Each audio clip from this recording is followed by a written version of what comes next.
3 set nasi lemak bang. Nasi lemak basmati bang 3 set nasi 3 lemak set nasi lemak basmati.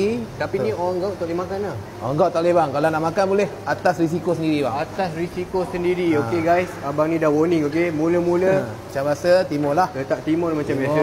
Okey. Kacang ikan bilis. Kacang ikan bilis wajib, nasi lemak mesti kena ada. Kacang, okey. Apa yang abang letak dekat set talam nasi lemak gaut ni bang, ni bang. Tengok telur kita macam bagi 3 ketul. 3 ketul telur rebus. Sambal ni budak-budak boleh makan bang. Boleh bang, pedas manis bang. Pedas manis guys.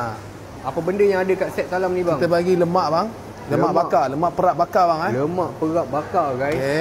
Okey. Okay. Kita bagi kambing bakar ni bang. Kambing bakar lagi ha. Okey. Oh betul lah set talam Kambing bakar ada, lemak bakar ada. And then ni sotong crispy melimpah bang. Sotong crispy melimpah guys. Wah, betul-betul melimpah, dah tak nampak dah nasi lemak saya. Okey. Macam ni berapa talam gaut bang? RM1 bang. Kalau ada gaut berani makan atas risiko sendiri. RM100 RM100 bang. Ada macam-macam ada ni. Macam-macam ada bang.